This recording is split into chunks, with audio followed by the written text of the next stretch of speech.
ایک صحابی نے پوچھا حضور اکرم صلی اللہ علیہ وسلم سے کہ یا رسول اللہ ایمان کسے کہتے ہیں؟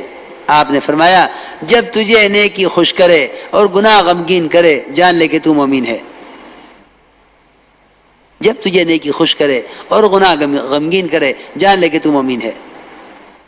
اذا سرت کا حسنتک وساءت کا سیئتک فانت مؤمن، کہ جب تجھے نیکی خوش کرے اور گناہ غمگین کرے جان لے کہ تو مومن ہے.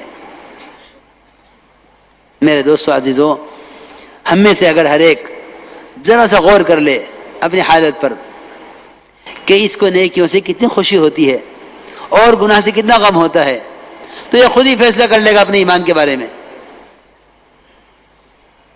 اس لیے وہاں ایمان سے ایمان کی خصلتوں کا سوال تھا کہ ایمانی خصلتیں کیا ہیں. ایک جماعت آئی آپ کے پاس، ایک جماعت آئی آپ کے پاس، 7 آدمیوں کی جماعت تھی. حضرت حیات الصحابہ میں حدیث علقمہ کے نام سے اس روایت کو نقل کیا ہے.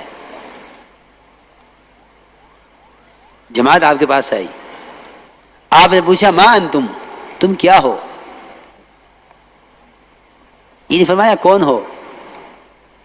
ہم میں سے کوئی ہوتا تو آگے بڑھ کے تعارف کراتا کہ ہاں میں تاجر ہوں، ہاں میں وزیر ہوں، ہاں میں صدر ہوں، اور اتنا ہی نہیں بلکہ فخر کرتا ہے اس پر. آج کوئی کہنے والا نہیں ہے کہ میں ایمان والا ہوں، کیونکہ انسان کی فطرت ہے، اس کا مزاج ہے کہ جس لائن کی محنت کرے گا اسی لائن کا کہلایا جائے گا. جتنی نسبتیں قائم ہوئی ہیں نا دنیا میں، وہ ساری نسبتیں صرف مقصد کے بدلنے کی وجہ سے قائم ہوئی ہیں. کسی نے یہ نہیں کہا ہم تاجر ہیں، کسی نے نہیں کہا ہم کاشتکار ہیں. سب نے ایک آواز ہو کر کہا کہ یا رسول اللہ ہم سب کے سب ایمان والے ہیں. آپ نے فرمایا تمہارے ایمان کی کیا علامت ہے، کیا دلیل ہے کہ تم مومن ہو؟ انہوں نے عرض کیا کہ ہمارے اندر 15 خصلتیں ہیں. سب سے پہلی بات تو یہ ہے کہ 5 چیزیں ہمیں آپ کی جماعت نے آ کر سکھلائی ہیں کہ ہم ان پر یقین رکھیں، ان پر ہمارا ایمان ہے. پہلی بات یہ ہے کہ ہم ایمان لائے اللہ پر، اس کے فرشتوں پر، اس کی کتابوں پر، اس کے رسولوں پر اور آخرت کے دن پر. اس پر ہمارا ایمان ہے. آپ نے فرمایا وہ 5 باتیں کیا ہیں جن پر تمہارا عمل ہے؟ عرض کیا کہ آپ کی جماعتوں نے آ کر ہمیں 5 باتیں وہ سکھلائی ہیں جن پر ہمارا عمل ہے کہ ہم سب سے پہلے گواہی دیتے ہیں اس بات کی کہ اللہ کے سوا کوئی عبادت کے لائق نہیں اور محمد صلی اللہ علیہ وسلم اللہ کا بندہ، اس کے رسول ہیں. اور نماز قائم کرتے ہیں، زکوٰۃ ادا کرتے ہیں، رمضان کے روزے رکھتے ہیں، بیت اللہ کا حج کرتے ہیں. یہ 5 وہ ہیں جن پر ہمارا عمل ہے. یہ فرمایا کہ نماز قائم کرتے ہیں. میرے بزرگ دوستو عزیزو، نماز کا اگر نماز قائم کر لی جاوے، واقعی نماز قائم کر لی جاوے، تو یقینی بات ہے کہ پورا دین قائم ہو جائے گا. کیونکہ آپ نے فرمایا ہے، یقینی بات ہے، من اقامہا فقد اقام الدین. جس نے نماز کو اس طرح پڑھ لیا جس طرح نماز پڑھنے کا حکم ہے، من اقامہا، جس نے نماز کو اس طرح پڑھ لیا جس طرح پڑھنے کا حکم ہے، اس نے اپنے پورے دین کو قائم کر لیا ہے. کیونکہ پورے دین کا سدھار اور پورے دین کا قیام وہ نماز پر موقوف ہے. میرے دوستو عزیزو، یہاں تو کوئی الزام دیے ہوئے ہے ماحول کو، کوئی الزام دیے ہوئے ہے شیطان کو. حالانکہ میں بہت ضروری بات عرض کر رہا ہوں، سب سے پہلا الزام بے دینی کا، سب سے پہلا سبب وہ تو میری اپنی نماز ہے، وہ تو میری اپنی نماز ہے. تو یہ بات دیکھنے کی ضرورت ہی نہیں ہے. حکام بدلیں گے تو حالات بدل جائیں گے، ماحول بدلے گا تو حالات بدل جائیں گے. نہیں، سارے دین کا مدار تیری اپنی نماز پر ہے. اس لیے کہ بات حق ہے، من اقامها فقد اقام الدین. جو نماز کو اس طرح پڑھ لے جس طرح پڑھنے کا حکم ہے. میرے دوست بزرگوں عزیزوں، اگر خدا کی قسم نماز کی طرح پڑھ لی جاوے تو دین کے کسی شعبے کا کوئی حکم ٹوٹ نہیں سکتا. یہ یقینی بات ہے. میں بات کر رہا ہوں نماز پڑھنے والوں کی. نماز چھوڑنے والوں کا تو کوئی ذکر ہی نہیں ہے، کیونکہ نماز کا چھوڑنا تو یقیناً کفر ہے. بعض کے نزدیک واجب القتل ہے اور بعض کے نزدیک واجب القید ہے کہ اس کو قید کر دیا جائے ہمیشہ کے لیے. امام صاحب کا مطلب تو قید کرنے کا ہے. اس لیے مسلمان سے نماز کے چھوڑنے کا تو تصور ہی نہیں کیا جا سکتا. جس طرح ایک مسلمان سے کفر کا اور ارتداد کا تصور مشکل ہے، محال ہے، اس طرح ایک مسلمان سے نماز کا چھوڑنا اس کا تصور مشکل ہے، محال ہے، ممکن نہیں ہے. کیونکہ یہ ممکن ہے اور ہوا ہے کہ غیروں نے نماز پڑھ لی ہے.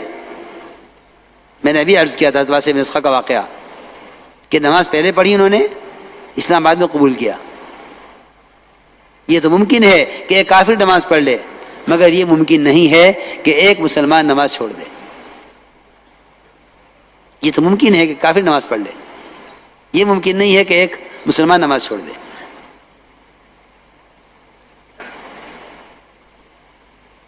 تو میں تو عرض کر رہا ہوں نماز پڑھنے والوں کی بات ہو رہی ہے کہ نماز پڑھنے والوں کی بے دینی کا کیا سبب ہے. کہ نماز پڑھنے والوں کی بے دینی کا سبب ان کی نماز کی خرابیاں ہیں. کبھی نہیں غور کیا اس پر، کبھی غور نہیں کیا اس پر. میں جو عرض کر رہا تھا شروع سے کہ دعوت اور عبادت کا جمع کرنا اصل ہے. جمع کرنا یہ نہیں ہے کہ نماز پڑھ لی، بلکہ ابن عباس اور عبداللہ ابن مسعود دونوں کا قول ہے کہ جس شخص کی نماز اس کو منکر سے نہیں روکتی، اس کی نماز اس کو اللہ سے دور کرتی رہتی ہے. نماز تو اللہ کے قرب کا سبب ہے، مومن کی معراج ہے. پھر یہ کیسے ممکن ہے کہ نماز اللہ سے دوری کا سبب بنے؟ اس سے زیادہ قرب کا تو کوئی موقع نہیں ہے، تو مومن کی معراج ہے.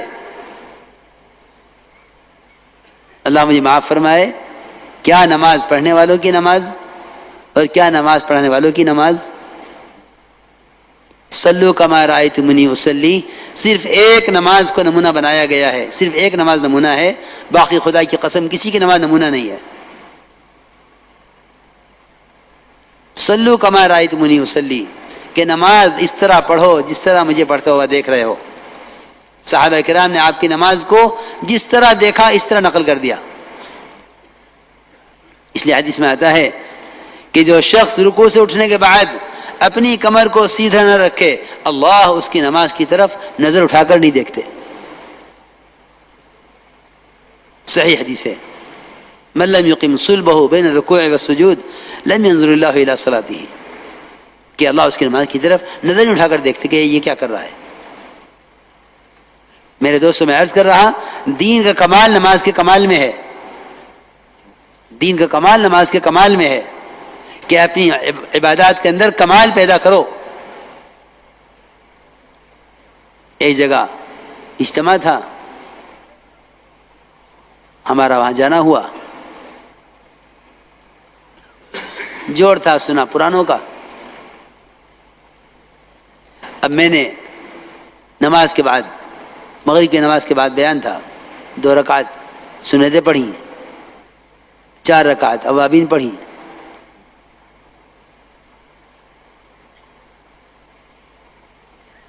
ایک صاحب کہنے لگے کہ مجمع جڑ گیا، دیر ہو رہی. میں نے کہا اس مجمع نے اوابین نہیں پڑھی،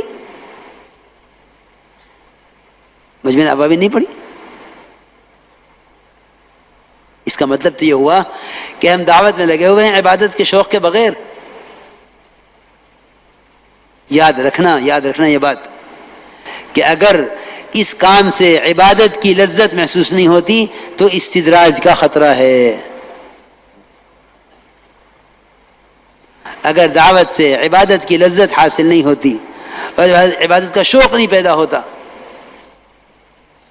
تو استدراج کا خطرہ ہے. کیونکہ دعوت سے جن عبادات میں کمال پیدا کرنا تھا یہ دعوت کے لیے ان عبادات کے ساتھ کھیل رہا ہے. جلدی جلدی نماز پڑھو، مشورہ کرنا ہے، جلدی جلدی نماز پڑھ لو، پھر بیان کرنا ہے. اس کی نماز اس کو میں دے کے ماری جاوے گی میلے کپڑے کی شکل میں. اس لیے کہ عبادت کا استخفاف کفر ہے. کفر، عبادت کو ہلکا سمجھنا کفر ہے. عبادت کو ہلکا سمجھنا کفر ہے.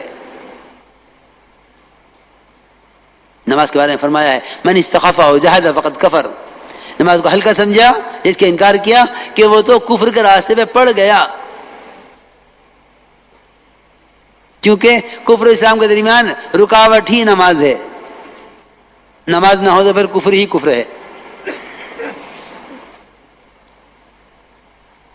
تو میں حیران ہو گیا. میں نے کہا ابھی میں نے 4 رکعت اوابین پڑھی، مجمع جمع ہو گیا. اس سارے مجمع نے اوابین کیوں نہیں پڑھی؟ کیونکہ صحیح حدیث ہے کہ جو شخص مغرب کی نماز کے بعد 6 رکعت اوابین کی پڑھ لے، بعض نے 2 سنتوں کو شامل کیا ہے، بعض نے نہیں کیا ہے، 4 پڑھ لے یا 6 پڑھ لے، کہ جو شخص مغرب کے بعد اوابین میں 4 رکعت یا 6 رکعت پڑھ لے کہ اس کو اس 6 رکعت پر 12 سال کی عبادت کا پورا ثواب ملتا ہے. کتنے سال کی عبادت؟ 12 سال کی عبادت. 12 سال کی عبادت کا ثواب مغرب کے بعد کی 4 رکعت اوابین میں. خوب تھک کے سو گئے، تہجد چھوٹ گئی. دیکھو یاد رکھنا، دعوت کی محنت میں سب سے زیادہ مدد رات کے قیام سے ملے گی، اور اس کی ہمارے ماحول میں بڑی کمی ہے، بہت کمی ہے کہ سب سے زیادہ مدد جو ملے گی دعوت میں وہ رات کے قیام سے ملے گی. یہ فرمایا اشد وقع اقوم قیلا، کہ نفس کو کچلنے والا رات کا قیام، اور دن بھر کی بات کو سب سے زیادہ واضح کر دینے والا ہے. دین کی بات کو واضح کر دینے والا ہے. رات کا قیام دن بھر کی دعوت کو واضح کر دینے والا ہے. اشد وقع اقوم قیلا، اقوم قیلا کا ترجمہ کیا علماء نے ابین قیلا، یعنی بات کو واضح کر دینے والا ہے. آپ صلی اللہ علیہ وسلم ایک صحابی نے دیکھ کر عرض کیا کہ یا رسول اللہ، آج تو آپ شکل سے بیمار معلوم ہو رہے ہیں. فرمایا میں نے اس بیماری کے ساتھ رات لمبی 7 سورتیں پڑھی ہیں قرآن کی. 1 سال تک صحابہ کرام پر تہجد فرض رہی، 1 سال تک. پھر اللہ نے 1 سال کے بعد تہجد کو نفل کر دیا، ورنہ 1 سال تک تہجد صحابہ پر فرض رہی. تو میں عرض کر رہا تھا کہ نماز میں کمال پیدا کرو، کہ دعوت ایمان اور عبادات کی تکمیل کے لیے ہے. دعوت ایمان اور عبادات کی تکمیل کے لیے ہے کہ اس دعوت سے ایمان اور عمل کے اندر کمال پیدا ہوگا، کہ نماز کے اندر سکون اطمینان لاؤ، کہ سارے دین کا قائم ہونا نماز پر موقوف ہے. تو انہوں نے یہ کہا کہ ہم نماز قائم کرتے ہیں،